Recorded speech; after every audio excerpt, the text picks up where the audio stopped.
చంద్రబాబు నాయుడు కన్నా జగన్ గవర్నమెంటే బెటర్ అనిపిస్తుంది.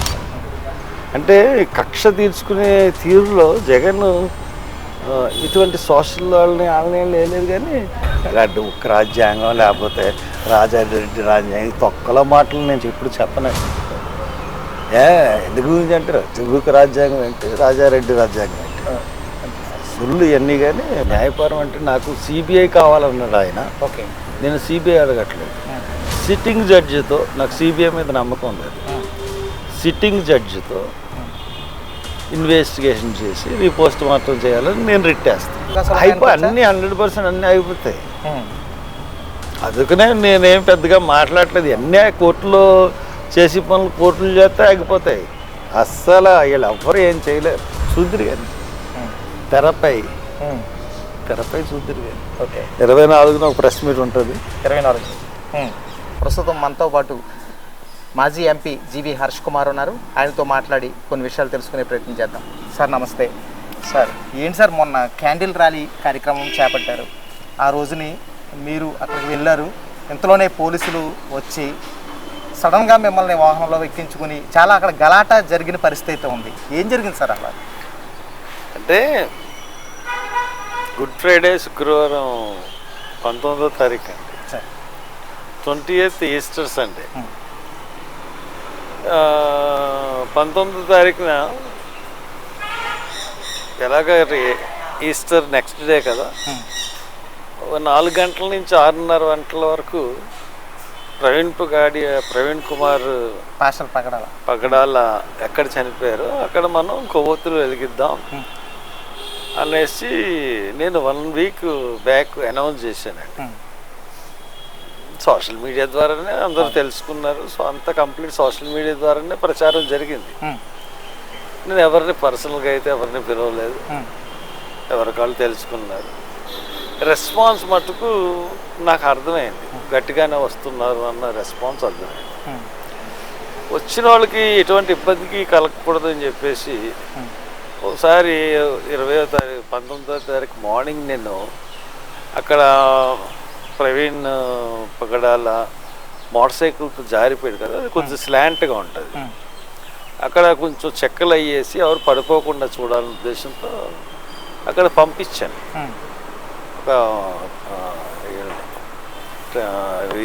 షామియానా వేయడం, అక్కడ ఎంగతేవరతో ఇంకో షామియానా ఎత్తుకో వెలిగించిన వాళ్ళ కొంచెం నీడలో వెలిగిస్తారని ఉద్దేశంతో వెళ్ళాను. వెళ్తే అక్కడ వాళ్ళు 2 పోలీసులు ఉన్నారు. ఫస్ట్ వెనక్కి వేసుకోండి సార్, ఎదురు ఇబ్బంది కదా అన్నారు. సరే వెనక్కి వేయమని చెప్తా, వెనక్కి వేయండి అబ్బాయిలు అని చెప్పేసి వచ్చేసాను. వచ్చిన తర్వాత కొంచెంసేపు ఒక అరగంట పోయేటోడికి డిఎస్పీ ఎవరు వచ్చారట. అసలు ఇక్కడ ఎవరేమన్నారు, ఇక్కడ ఏంటి ఇలా అడ్యూట్ అని చెప్పి క్యాట్ వేసి ఆ టెంట్ సామాను అంతా పట్టుకుపోయారు. నేను ఫోన్ చేసి అడిగాను, ఏమండి ఏంటిది ఇలా చేశారు? మీకు పర్మిషన్ లేదండి. పర్మిషన్ దేనికండి, మేమీ ధర్నా పెట్టలేదు. అక్కడ సెక్షన్ 30 ఉందండి, సెక్షన్ 144 ఉందండి. నేను మీకు మైక్ పర్మిషన్ అడగలేదు, మీకు మైక్ పెట్టాలన్న ఉద్దేశం కూడా లేదు, మేము ధర్నా చేద్దామన్న ఉద్దేశం లేదు, ఊరేగింపు చేద్దామన్న ఉద్దేశం లేదు, ర్యాలీ చేద్దామన్న ఉద్దేశం లేదు. వచ్చిన వాళ్ళు వచ్చినట్టు కొవ్వొత్తులు పెట్టి వెళ్ళిపోమన్నాం. అంతకు తప్పించి అక్కడ కార్యక్రమం ఏమీ లేదు. దాని గురించి కూడా మీరు అబ్జెక్ట్ చేయడం అన్నది సబబు కాదండి అని చెప్పడం జరిగింది.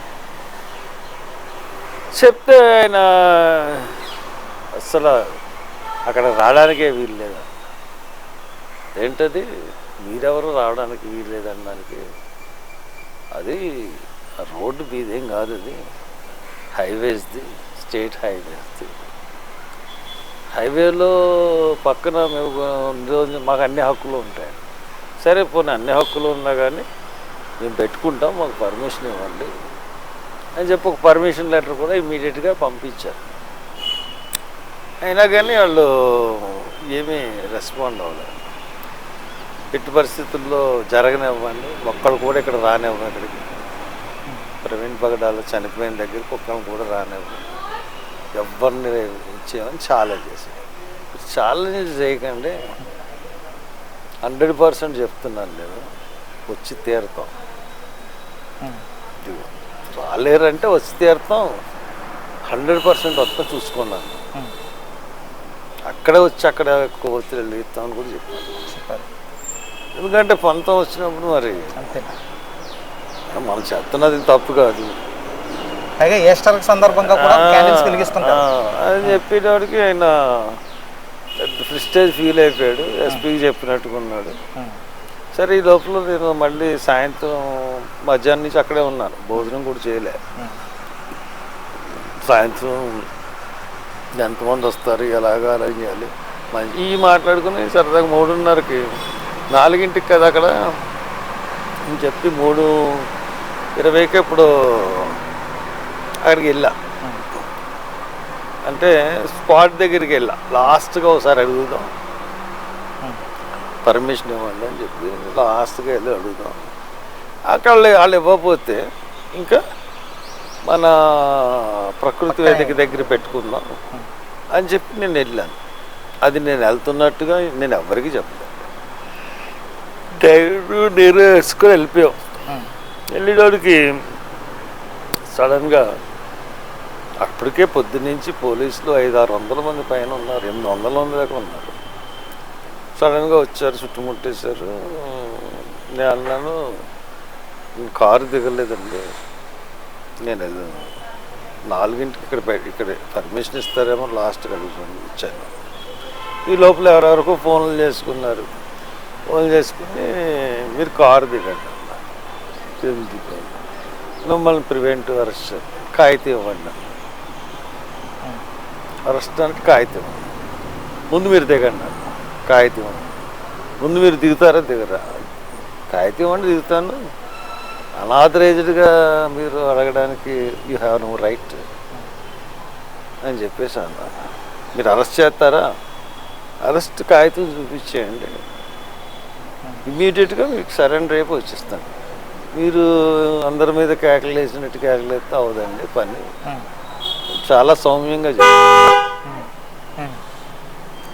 అయితే ఇమీడియట్గా సౌమ్యంగానే చెప్పాను. చెప్తే నేను డ్రైవింగ్ సీట్లో కూర్చున్నాను. అప్పుడు మా డ్రైవర్ని కేకలేస్తే ఆయన దింపేశారు. వెనకాల పోలీసులు ఎక్కి నన్ను డ్రైవింగ్ సీట్ల నుంచి బలవంతంగా దించడం మొదలుపెట్టారు. ఎప్పుడైతే బలవంతంగా దించడానికి ప్రయత్నించారో నేను కూడా అంతే బలవంతంగా సీట్లో కూర్చున్నాను. సుమారు పోలీసులకి నన్ను బలవంతంగా దించడానికి, వాళ్ళు నన్ను బలవంతంగా కారులో దించడానికి మనం దిగడానికి 1 సెకండ్ పడుతుంది, లేదా 2 సెకండ్లు పడుతుంది. 15 నిమిషాలు, 70 మంది పోలీసులు, 2 నిమిషాలకు ఒక బ్యాచ్, 3 నిమిషాలకు ఒక బ్యాచ్, డిఎస్పీలు, సిఐలు, ఎస్ఐలు, వీళ్ళు సరిగ్గా రాగట్లేదేమో, వీళ్ళు దొంగ నాటకం ఆడేస్తున్నారు అని అందరూ మారిపోయారు. అయినా వీడియో దొరికితే సంపాదించండి. 15 నిమిషాలు వాళ్ళకి దమ్ము ఉండదు పోలీసులు కాదు వీడియో పెట్టడానికి, ఎందుకంటే తగిన వాళ్ళు అందరినీ చెదరగొడిశారు. వాళ్ళు ఒక్కళ్ళ దగ్గర ఉంది. 15 నిమిషాలు నువ్వు కారులో దింపలేకపోయారు. ఎంత పెద్ద పోలీస్ డిపార్ట్మెంటు, ట్రైనింగ్ అవి బాడీలు పెంచేసి రన్నింగ్లు చేసేసి సెలెక్ట్ అయిన పోలీస్ డిపార్ట్మెంట్ కుర్రోళ్ళు వాళ్ళు నన్ను దించడానికి 15 నిమిషాలు పెట్టింది. అప్పటికి కాళ్ళు మీద ఇలా చెప్తే చెప్పాను, కాళ్ళు ఇరిగిపోతే జైలుకి వెళ్ళిపోతారు అబ్బాయిని మీరు చూసుకోండి, చేతులు ఇలా వంచడానికి వాళ్ళు ఎవరి వల్ల అవ్వదు, నేను పండు పట్టింది. అడిగి వెంటనే 15 నిమిషాలు అయిన తర్వాత ఎంతకాలం ఎంతసేపు బలం సరిపోద్ది, సరే దించారు. ఎత్తుకుని తీసుకుని వెళ్ళి వాళ్ళ జీపులను కూర్చోపెట్టారు. నాతో ఎక్కడ కూడా అమర్యాదగా అగౌరవంగా ప్రవర్తించలేదు. ఒకసారి హీట్ సంభాషణ జరిగింది డిఎస్పీకి నాకు, అంతేగాని పెద్దగా ఏం లేదు.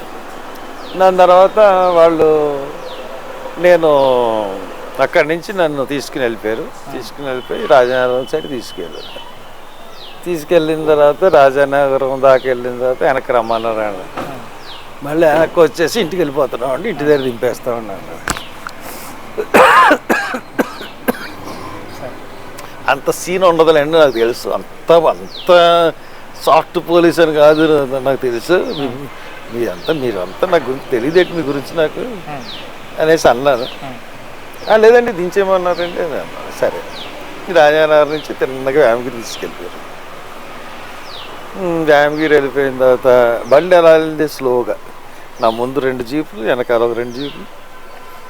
కొంచెంసేపు ఏమో ముందు ఒక జీపు, తర్వాత ఒక జీపు, ముందు ఇంకో జీపు, వెనకాల జీపు, అలాగా జీపులు మార్చుకుంటా బండి మార్చుకుంటా నన్ను మటుకు అదే బండిలో కూర్చోబెట్టి ఇటే పోలీస్ అటే పోలీస్ తీసుకుని వెళ్ళారు. మళ్ళీ వ్యామగిరి నుంచి మళ్ళీ రాజానగరం తీసుకెళ్ళారు. మళ్ళీ రాజానగరం నుంచి దివాంజరు తీసుకొచ్చారు. మళ్ళీ దివాంజరు ఇదంతా హైవేలో తిప్పుతున్నా. మొత్తం అంతా హైవేలో తిప్పారు. తిప్పిన తర్వాత కొంచెంసేపు 4:30, 5:30, 6 ప్రాంతాల్లో 5:30 అంటే ఎందుకంటే చీకటి పడలేదు. ఆ ప్రాంతాల్లో మన దివాంజర్ ఎదురుగుండా డిబిబి రాజు లేఅవుట్ ఉంది కదా, మన గూడూరు శ్రీనివాసరావు గారి హాస్పిటల్, దాని వెనక్కి ఖాళీ ప్రదేశాలు ఉన్నాయి. తీసుకెళ్ళి 3 సీఏలు ఉన్నారు నాతో పాటు, ఒక ఎస్ఐ ఉన్నాడు. 3 జీపులు, ఈ 3 జీపులు అక్కడ ఆఫ్ చేశారు. కొంచెంసేపు రెస్ట్ తీసుకోండి సార్ ఇక్కడ అన్నారు. పరిగెట్టాలా అన్నారు. అన్నాడు. అంటే వెనక నుంచి కాలుతారు కదా. అయ్యి బాబా అలాంటివి కాదులేండి అనేసి అన్నారు. ఏమోలేండి ఇంత నిర్మాణ ప్రదేశం తీసుకొస్తే అదే అనుమానం వస్తుంది, అది జరిపించారని తీయదు అనేసి అనుమానం వస్తుంది. బట్ ఆ సీఏలందరూ నాకు తెలిసిన. సరే అనుకుని అక్కడ కూర్చున్నాను. పాప కుర్చీలు కూడా తెప్పించారు. కరెక్ట్గా ఒక అరగంట పైన కూర్చునేటోడికి మా అబ్బాయి వచ్చాడు. మా అబ్బాయి వచ్చేటోడికి కళ్ళు బయర్లు గమనియాడు. అంటే నా దగ్గర ఏమన్నా జీపీఎస్ ఉందా ఏంటి, ఎలాగ వచ్చింది, లేకపోతే మొబైల్ ట్రాక్ ద్వారా వచ్చారంటారా సార్? ఎలాగ వచ్చాడు వచ్చేసాడు వాళ్ళకి తెలియదు. నా దగ్గర ఫోన్ లేదు, ఒక్క ఫోన్ నా దగ్గర లేదు. నేను 5 గంటలు మీరు నన్ను అరెస్ట్ చేయలేదు, అరెస్ట్ చూపించట్లేదు. ఒకసారి ఫోన్ మాట్లాడుకుంటే ఇవ్వలేదు. అలాగే 5 గంటలు పచ్చి మంచినీళ్ళు కూడా నేను తాగలేదు. వాళ్ళు మంచినీళ్ళు తాగమని చాలా బతిమలాడారు. నాకు కాఫీ తాగమన్నారు, టీ తాగమన్నారు, జ్యూస్ తెప్పించారు, చాలా తెప్పించారు. మీరు ఫోన్ ఇవ్వండి నాకు, నేను ఫోన్ మాట్లాడుకుంటే తాగుతాను. 5 గంటలు ఫోన్ ఇవ్వలేదు వాళ్ళు. నిన్న 5 గంటలు మంచినీళ్ళు తాగలేదు. మా అబ్బాయి ఎక్కడైతే వచ్చేసాడో వెంటనే భయపడాడు. అంటే అక్కడి నుంచి తీసుకొచ్చేసారు. మళ్ళీ వ్యామగిరి, మళ్ళీ రాజానగరం, మళ్ళీ ఇలా వచ్చాం. మళ్ళీ వచ్చి కంబాల చెరువు దగ్గర ఆపాం. కంబాల చెరువు దగ్గర ఒక అరగంట ఆపాం. చీకటి పడిపోయింది. కంబాల చెరువు ఆపిన తర్వాత 7:30 అయిపోతుంది. 6:30 వరకు కదా, 7:30 వరకు అక్కడ ఇచ్చేసి అప్పుడు కాగితం తీసుకొచ్చాం. ఇలాగ మిమ్మల్ని అదుపులో తీసుకుంటున్నాం అది ఇది అని చెప్పి కాగితం ఇచ్చారు. ఇచ్చిన తర్వాత అప్పుడు సంతకం పెట్టి నన్ను ఎంత తిప్పారు, 5 గంటలు తిప్పారని చెప్పి దాని మీద నేను రాసి సంతకం పెట్టేసి వాళ్ళకి ఇచ్చేసాను. ఇచ్చేసిన తర్వాత అక్కడి నుంచి ఇంటికి బయలుదేరి కాగితం ఇచ్చిన 10 నిమిషాలకు బయలుదేరాం. ఇంటికి వచ్చాం. ఇంటికి వచ్చినప్పుడు చాలా నీరసం అనిపించింది. ఆ రోజు చాలా మీరు అంటే ఇంతకుముందు మార్నింగ్ నుంచి భోజనం చేయలేదు. ఒకటి 5 గంటలు పచ్చి మంచినీళ్ళు కూడా ముచ్చుకుంటున్నాను. ఈ లోపల స్ట్రైన్ అయ్యాను. దాంతో అసలు తూరిపోయే పరిస్థితి వచ్చింది. చాలా ఎమోషన్ కూడా అయ్యారు సార్ మీరు. అంటే ఎమోషనల్ అంటే ఇప్పుడు మనం అక్కడ చిన్న పొరపాటు కూడా జరగలేదు. నేను అంతకుముందు 48 రోజులు జరిగినప్పుడు నన్ను జైల్లో పెట్టినప్పుడు కూడా కారు దిగలేదు. నాకు తెలుసు కారు దిగిన వెంటనే కారు దిగిన వీడియో చూపించి నేను పోలీసులు అసాల్ట్ చేశానని 353 పెడతారు. అందుకనే నేను చాలా జాగ్రత్తగా ఉంటాను. ఎన్ని కేసులు చూశాను. పోలీసుల మెంటాలిటీ తెలుసు. మనతో ఫ్రెండ్ లాగా ఉంటారు. రమ్మని పక్కకు తీసుకెళ్తారు. అప్పుడేమో వీడియో తీసేస్తారు, పక్క పెడతారు, కొట్టామని చెప్పి కేసు పెడతారు. ఆ రాత్రి మీరు సాయంత్రం మీడియాతో కూడా మాట్లాడారు, చాలా ఎమోషనల్ అయ్యారు. అదేవిధంగా ముఖ్యమంత్రి చంద్రబాబు నాయుడు విషయంలో కూడా కొంచెం ఘాటుగానే స్పందించారు. అంటే అంత బాగా అంతలా రియాక్ట్ అవ్వాల్సిన పరిస్థితి ఏంటనుకోవచ్చు? అంటే ఇంత హత్య అయిందండి. ఆయన విదేశాలకు వెళ్ళారు. ఈ హత్య గురించి మొత్తం రాష్ట్రం అంతా అట్టడిగిపోతుంది. బాధ్యత గల సీఎంగా దాని మీద ప్రకటన చేయాలి కదా, లేకపోతే వాళ్ళ అబ్బాయి ప్రకటన చేయాలి కదా, షాడో సీఎం, లేదంటే డిప్యూటీ సీఎం పవన్ కళ్యాణ్ అన్న ప్రకటన చేయాలి కదా. ఎవ్వరూ మాట్లాడలేదు. పోస్ట్ మార్టం రిపోర్టు ఈ రోజుకి ఎప్పుడు చనిపోయాడు ప్రవీణ్ పగడాలు? మార్చి 24 కదా, ఈవేళ ఏప్రిల్ 20. పోస్ట్ మార్టం రిపోర్ట్ వాళ్ళ చేతికి ఎప్పుడు వచ్చిందండి? ఏప్రిల్ 11. 11 నుంచి 9 రోజులు అయింది. నేను అన్అఫీషియల్గా కింద మీద పడి ఆఫీసుల్లో మేనేజ్ తీసుకొచ్చాను తప్పితే పోలీసు వాళ్ళు ఇప్పుడు దాకా ఇచ్చారండి, ఇప్పుడు దాకా బయట పెట్టలేదు. పోస్ట్ మార్టం ప్రైమరీ రిపోర్ట్ పెట్టలేదు, సెకండరీ రిపోర్ట్ పెట్టలేదు. అంతేకాకుండా యాక్సిడెంట్ అని చెప్తున్నారు. అక్కడ అతని ల్యాప్టాప్ సీజ్ చేశారు, అతని బ్యాంక్ అకౌంట్ సీజ్ చేశారు, ల్యాప్టాప్ ఎత్తుకెళ్ళిపోయారు, ఐపాడ్ ఎత్తుకెళ్ళిపోయారు. ఇవన్నిటిని దేన్ని సూచిస్తున్నాయండి? ఒక యాక్సిడెంట్ కేసు అయితే ఇవన్నీ అవసరం లేదు కదా. కొన్ని ప్రైమరీ రిపోర్ట్లో పోస్ట్ మార్టంలో ఏముందండి? ఓడర్ లేదు, దేహంలో కానీ పేగుల్లో కానీ వాసన లేదు, ఆల్కహాలిక్ వాసన లేదు. ఓకే, కానీ అందులో స్పష్టంగా ఉందా సార్? క్లియర్గా ఉంది. దాని తర్వాత ఎక్కడ ఉందండి? స్ప్లీన్లోను కాలేయంలోను కెమికల్ ఎనాలిసిస్లో మట్టుకే ఆల్కహాల్ ఉంది. పోస్ట్ మార్టం రిపోర్ట్లోనే తెలిసిపోతుంది ఆల్కహాల్. అక్కడ లేదన్నారు. తర్వాత ఈ వీడియోలన్నీ సృష్టించిన తర్వాత పోస్ట్ మార్టం రిపోర్ట్ అక్కడ కెమికల్ అనాలిసిస్లో ఉందని అన్నారు. అంటే అది ఫూలిష్నెస్, హాస్యాస్పదం. అంటే పువ్వులు పెట్టడం జనాలందరికీ. పోలీసులను ఫారెన్సిక్ సైన్స్ డిపార్ట్మెంట్ కలిసి చేసిన పన్నాను. ఇక్కడ డాక్టర్లు కొంతవరకు చేశారు, కానీ కొంత దెబ్బలు బట్టి క్లియర్గా అర్థమైపోతుంది మర్డర్ చేసినట్టుగానే. దెబ్బలు 4 పళ్ళు ఇరిగిపోతాయండి. ఇప్పుడు తగిలితే మొహం మీద తగలాలి, లేకపోతే ఇక్కడ తగలాలి. ఇక్కడ మెడ మీద చేతులు కొడుతుంటే చేతుల మీద కొడతా చూడండి, కాసుకుంటాం చూడండి, ఇలా ఇక్కడ అన్ని దెబ్బలే చేతులు. ఇవన్నీ ఎలా తగులుతాయి? పోలీసులు రిలీజ్ చేసినటువంటి వీడియోకి సంబంధించి అంతా కూడా అంటే ఒక ఫేక్ మనిషిని తీసుకొచ్చారు, ఫేక్ మనిషి ద్వారా అన్నీ చేయించారు. ఫేక్ మనిషి చేసిన వీడియోలే పోలీసుల దగ్గర. పోలీసులకి మర్డర్ గురించి దీని అంతటి గురించి సెంట్రల్ గవర్నమెంట్కి తెలుసు, గవర్నమెంట్లో ఉన్న పెద్దలకు తెలుసు, బహుశా చంద్రబాబు నాయుడు గారికి కూడా తెలిసే ఉండొచ్చు. అంటే కేంద్ర ప్రభుత్వ పెద్దలు కొంతమంది ఉన్నారని చెప్తున్నారు. కేంద్ర ప్రభుత్వ పెద్దలు కాదండి, కేంద్ర ప్రభుత్వంలో 1 and 2 వాళ్ళు లేకుండా, ఇక్కడ స్టేట్ గవర్నమెంట్ లేకుండా ఇంత మేనేజ్ చేయడం అన్నది అసాధ్యం. ఇప్పుడు లంకా గౌరీశ్వరి వెళ్ళి బెంగళూరులో అమ్మాయి ఆవిడ తలుపు తీయగానే కాల్చి వెళ్ళిపోయారు. అక్కడ స్టేట్ గవర్నమెంట్ ఎవరండి? కర్ణాటక కాంగ్రెస్, సిద్ధరామయ్య సీఎం. ఎవరినన్నా పట్టుకోగలిగారు ఇప్పటికి? తెలుసు ఆవిడ బీజేపీకి ఎగనిస్ట్గా, హిందూ ఫ్యానటిక్స్కి ఎగనిస్ట్గా వార్తలు రాస్తుంది. ఇతను కేసు వేసాడు. ఎందుకు వేసాడు కేసు? ఫ్రీడమ్ ఆఫ్ రిలీజియన్కి వ్యతిరేకంగా కేసు వేసాడు. అది బీజేపీ వాళ్ళకి కంటగింపుగా ఉంది. ఇతను బ్రహ్మాండమైన లాయర్, వాదించగలడు. ఎన్నో వీడియోలు హిస్టారికల్గా ప్రూవ్ చేస్తూ అది నిన్న ఇప్పుడు వాయిదా ఉంది అనేసి మీరే మీ 16వ తారీఖున వాయిదా ఉందండి. 30వ తారీఖు వాయిదా వేశారు కేసు. 16వ తారీఖు, మన 16వ తారీఖు ఏప్రిల్ 16ని ఆయన సుప్రీంకోర్టులో వాదించారు.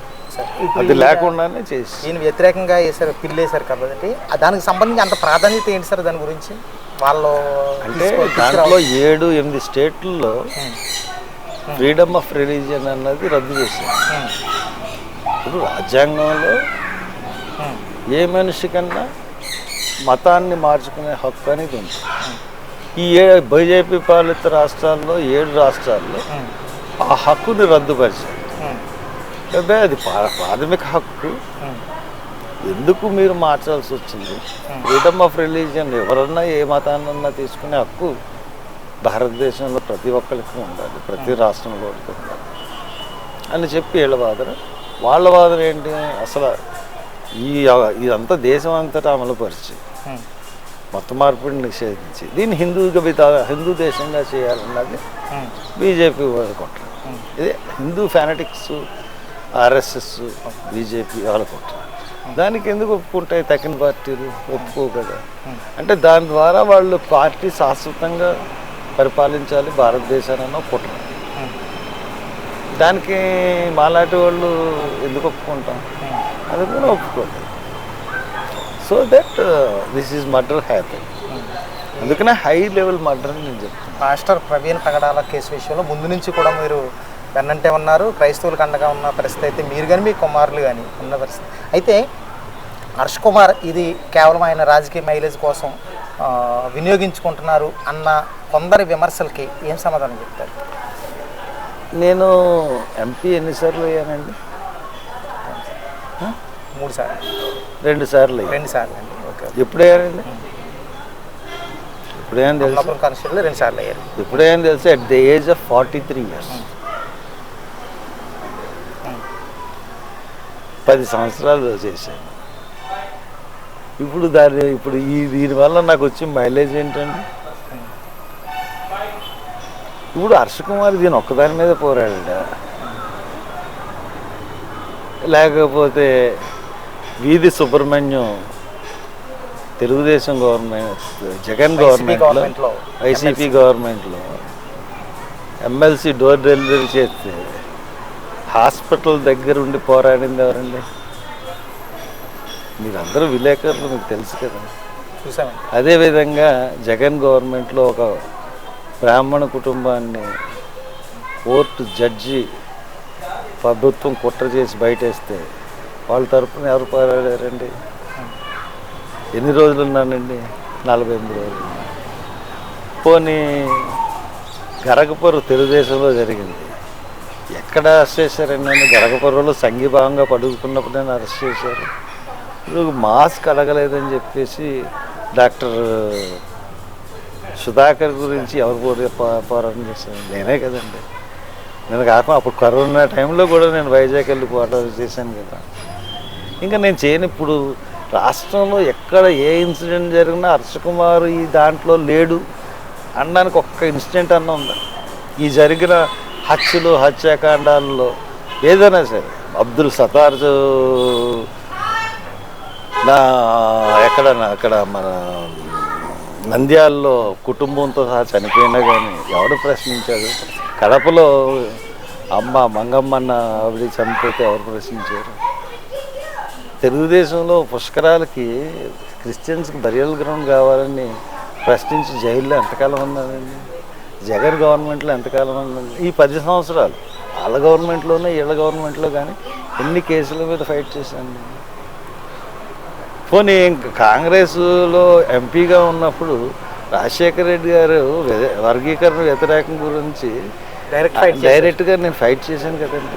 నేను ఒక్కడనే కదా, మొత్తం ఎంపీలు ఎమ్మెల్యేలు ఒక మీటింగ్కి రాకపోతే నేను ఒక్కడనే మీటింగ్ కట్టి 8 నుంచి 10 లక్షల మందిని రాజమండ్రి రప్పించి బిల్లు ఆపేశాను. హర్ష్ కుమార్కి మైలేజ్ కావాలా? మీరు అడగడానికన్నా అడగకూడదండి క్వశ్చన్.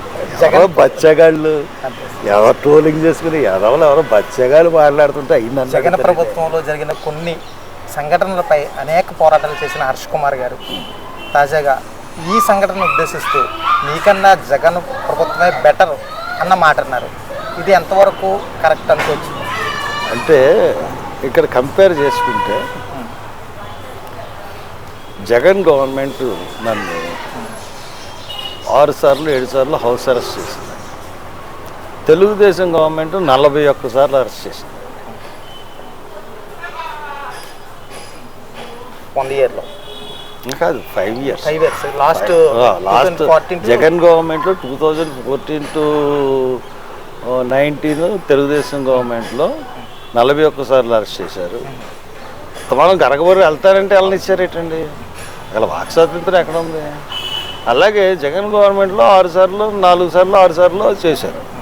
అంటే కంపారిటివ్గా జైల్లో జగన్ గవర్నమెంట్లో ఎక్కువ ఉన్నారు. కానీ వీళ్ళు పెట్టే కేసులు ఇప్పుడు పోసాని మురళీకృష్ణ కానీ కృష్ణమురళి కానీ లేకపోతే రామ్ గోపాల్ వర్మ వీళ్ళందరూ సోషల్ మీడియాలో పోస్టులు ఇప్పుడు నన్ను ఎంత ట్రోల్ చేస్తున్నారండి. నేను అవి చూసినా చూడనట్టు ఉంటాను. మనకి ఏం పోద్ది మన రాజకీయ నాయకులు అవి ఏదో ఎవడో ఏదో సేన్గాడు ఏదో అంటే దాన్ని తీసుకుని కేసులు పెట్టండి. ఇప్పుడు ఎస్సీ కేసుల మీద జగన్ హయాంలో జరిగిన ఎస్సీ కేసులన్నింటి మీద నేను ఒక ట్రిబ్యునల్ వేసి విచారణ జరిపిస్తాను అని చెప్పేసి ఎలక్షన్ ప్రామిస్ చేశాడు. ఇప్పుడు అతను జరుపుతున్న కేసులు ఏం కేసులు జరుపుతున్నాడండి? దాడులు జరుగుతాయి ఇవి వాటి మీద జరుగుతున్నాయి. కేసులన్నీ వ్యతిరేకంగానే పెడుతున్నాడు తప్పితే అసలు ఎస్సీలని ఉపయోగించుకుని ఈ రోజున పైకి వచ్చినాడు. ఎస్సీలకి ఏమన్నా ఉపయోగకరమైన ఒక పని అన్నా చేశాడా? అన్ని స్కీములు తీసుకొస్తా అన్నాడు. జగన్ తీసాడు. ఈయన ఏమన్నా తెచ్చాడా? ఏం తేలేదు.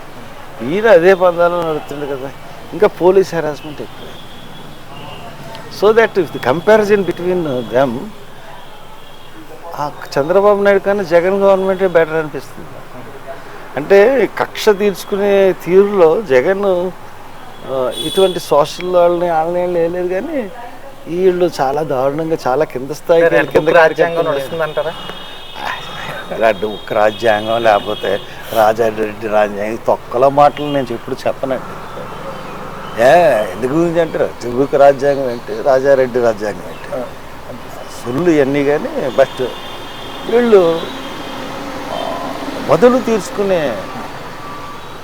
ఒక ప్రక్రియ అన్నది చాలా వేగవంతంగా రెండు పార్టీ వాళ్ళు చేశారు, వీళ్ళు చేశారు. అంతకుముందు ఈ కల్చర్ లేదు కదా. ఎప్పుడు మా టైంలో ఉందండి, కాంగ్రెస్ టైంలో. ఇప్పుడు వీళ్ళిద్దరి నుంచి ప్రత్యామ్నాయం కావాలన్నారు. కానీ ప్రత్యామ్నాయం లేకుండానే చేశారు. రెండు పార్టీలు ప్రత్యామ్నాయం అన్నది రాదు. అటువంటి సిచ్యుయేషన్ క్రియేట్ చేసి పెట్టారు స్టేట్లో. సార్, పాస్టర్ ప్రవీణ్ పగడాల విషయంలో కేఏపాల్లో హైకోర్టును ఆశ్రయించారు. దానికి సంబంధించిన నోటీసులు కూడా ప్రభుత్వానికి వచ్చినాయి.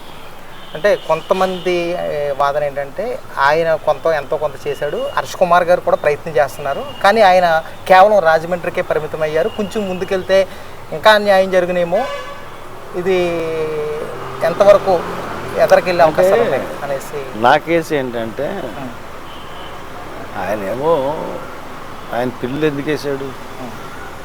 రీఇన్వెస్టిగేషన్ చేయాలి. నేను రిట్ పిటిషన్ నేనే రేపు బహుశా అప్రూవల్ అవుతుంది. ఆల్రెడీ వేయడం జరిగింది. మీరు కూడా న్యాయ పోరాటం చేస్తారు. న్యాయపోరాటం అంటే నాకు సిబిఐ కావాలన్నాడు ఆయన. ఓకే, నేను సిబిఐ అడగట్లేదు. సిట్టింగ్ జడ్జితో నాకు సిబిఐ మీద నమ్మకం లేదు. సిట్టింగ్ జడ్జితో ఇన్వెస్టిగేషన్ చేసి రీపోస్ట్ మార్టం చేయాలని నేను రిట్ వేస్తాను. My fighting is like that. నేను అంతేకాకుండా కాంగ్రెస్ హైకమాండ్కి తెలియజేశాను. నేను ఎక్కడెక్కడికో తీసుకెళ్తున్నాను. నేను చేయాల్సిన పనులన్నీ నేను చేస్తాను. దాంట్లో మీరందరూ ఇంతలా కృషి చేస్తున్నారు. కానీ పాస్టర్ ప్రవీణ్ పగడాల కుటుంబం నుంచి ఆ స్థాయిలో ఆశించిన స్థాయిలో సహకారం లభించడం లేదన్న మీరు అనుకుంటున్నారేమో. కానీ మాకు సహకారం ఉందండి. వాళ్ళ నుంచి పూర్తి సహకారం ఉంది.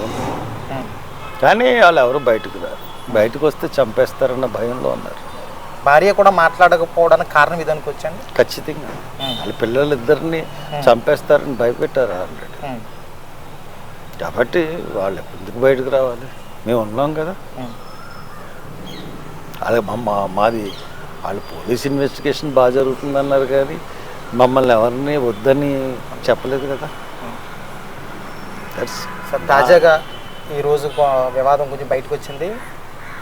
AP deputy CM Pawan Kalyan ప్రాతినిధ్యం వహిస్తున్నటువంటి పిఠాపురం నియోజకవర్గంలో మల్లం అనే ప్రాంతంలో కొంతమంది దళితులను బహిష్కరణ చేశారు, సంఘ బహిష్కరణ చేశారు ఒక వివాదం విషయంపై. అది మీ దృష్టికి వచ్చిందా? వచ్చింది, వెళ్దాం అనుకున్నాను. కానీ వాళ్ళు ఆర్డీఓ దగ్గర కూర్చుని ఒక శాంతి కమిటీ వేసుకుని కాంప్రమైజ్ అయ్యారని వార్త వచ్చిన తర్వాత మళ్ళీ మనం వెళ్తుంది వేరే ధోరణిలోకి వెళ్తుందేమో అనే ఉద్దేశంతో నేను వెళ్ళలేదు అక్కడ. అయితే వాళ్ళిద్దరికి కాంప్రమైజ్ అంటే ఇప్పుడు బహిష్కరణ అన్నదానికి ఇప్పుడు గవర్నమెంట్లు ఎలా ఉన్నాయి, బహిష్కరణ చేశారు. బహిష్కరణ చేసిన వాళ్ళని ఏం చేయాలి, దానికి తగిన సెక్షన్లు పెట్టి అరెస్ట్ చేయాలి. అట్లా కాకుండా గవర్నమెంట్ ప్రభుత్వ అధికారులు తీరేలా ఉంది, వాళ్ళని బతిమలాడడం, ఎవరైతే బహిష్కరణ చేశారో వాళ్ళనేమో బతిమలాడడం, వాళ్ళని కూర్చోబెట్టడం. That is not correct. ఈసారి ఎప్పుడైనా ఎవడైనా బహిష్కరిస్తే చట్ట ప్రకారం ఏమున్నాయో ఆ శిక్షలు తీసుకోవాలి. గుళ్ళోకి రానివ్వట్లేదు, గుళ్ళోకి రానివ్వనప్పుడు దానికి అంతేగాని మళ్ళీ కాంప్రమైజ్ చేసి వీళ్ళ దగ్గరుండి గుళ్ళో ప్రవేశించి ఈ కాదు. చట్ట ప్రకారం ఏ శిక్షలు వేయాలో ఆ శిక్షలకి వాళ్ళని ఇమీడియట్గా వాళ్ళని అరెస్ట్ చేసి ఆ శిక్షలు వేయాలి. అప్పుడే మార్పు వస్తుంది తప్పితే ఎంతకాలం బతిమలాడడం, ఎంతకాలం ఏదైనా కొత్త ప్రతి చోట ఈ బహిష్కరణలు జరుగుతున్నాయి. కాబట్టి ఈయన పవన్ కళ్యాణ్ నియోజకవర్గంలో జరగడం ఆయనకు చాలా మైనస్. ఇది చివరిగా సార్, ఈ ఎస్సీ వర్గీకరణ విషయంపై రెండు ప్రభుత్వాలు అటు కేవలం తెలంగాణ కానీ ఏపీ కానీ చాలా దూకుడు వ్యవహరిస్తున్న పరిస్థితి ఉంది. ఏమి నిలబడు ఏంటి సార్ దీని గురించి? ఈ రెండు నిలబడు ఎలా చెప్పగలుగుతున్నారు అంటే పోతాయండి కేసులు. దాన్ని కూడా నేను ఆల్రెడీ తయారు చేశాను. అంటే మీ హైకోర్టులో అసలు ఆంధ్రాలో కొట్టేసి ఈ విధంగా తయారు చేసి పెట్టాడు చంద్రబాబు. ఎంత మోసం చేస్తున్నాడంటే మాదిగల్ని క్లియర్ కట్గా కేంద్ర ప్రభుత్వం సుప్రీంకోర్టు కులగణన చేసి ఎస్సీ కులాలు వాళ్ళకు వెనుకబాటుతనం ఎందువల్ల గుర్తించి దాని తర్వాత మాత్రమే ఇది అమలు చేయాలన్నారు. అసలు ఏమి లెక్కలు ఉన్నాయి ఇతని దగ్గర? తెలంగాణ గవర్నమెంట్ అంటే మొన్న ఏదో కులగణన చేసింది, ఆంధ్రప్రదేశ్లో కులగణన ఎక్కడ జరిగింది? అంటే ఇది కొట్టేయాలన్న ఉద్దేశం. కొట్టేది దీన్ని కొంతకాలం డిఎస్సీ ఆఫ్ చేసుకోవచ్చు, అన్నీ ఆఫ్ చేసి నాటకం చేయాలనే ఉద్దేశంతో ఉన్నారు చంద్రబాబు. చంద్రబాబు వీళ్ళందరూ ఏం చేశారంటే చంద్రబాబు నాయుడు గారిని పొగుడుతున్నారు, చాలా చేసేసాడు. అతనేమో వీళ్ళు మోసం చేస్తారు. రేపు జరగబోయే 100% అన్నీ 100% అన్నీ ఆగిపోతాయి.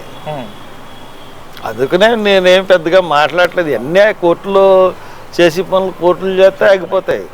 అస్సలు వీళ్ళు ఎవ్వరు ఏం చేయలేరు. మాస్టర్ ప్రవీణ్ పగడాల విషయంలో ఎటువంటి పోరాటం చేయబోతున్నారు హర్ష్ కుమార్ గారు? చూద్దరు కానీ తెరపై చూద్దరు కానీ. ఓకే, 24న ఒక ప్రెస్ మీట్ ఉంటుంది. 24 అప్పటి వరకు చిన్న చిన్న మీడియాలు మీలో ఇంటర్వ్యూతో మాట్లాడుతుంది. 24 కార్యాచరణ ప్రకటిస్తారు. Thank you sir. ఇది పరిస్థితి. ఏదేమైనప్పటికీ కూడా పాస్టర్ ప్రవీణ్ పగడాల అనుమానాస్పద మృతి విషయంపై మాత్రం ఇంకా వాస్తవాలు నిజాలు నిగ్గు తేలాల్సిన అవసరం ఉందని మాజీ ఎంపీ హర్ష్ కుమార్ చెప్తున్నారు. అదేవిధంగా వారి కుటుంబం విషయంలో కూడా కొంత భయం కలగడం వల్లనే వాళ్ళు బయటికి రావట్లేదు. కానీ మాకు ఆయన తరపున ఆయన న్యాయ పోరాటం విషయంలో సహాయం చేసేందుకు మాత్రం కుటుంబ సభ్యులు కూడా ముందుకు వస్తున్నారని మాజీ ఎంపీ హర్ష్ కుమార్ చెప్తున్నారు. ఏబీపీ దేశం నుంచి సుధీర్.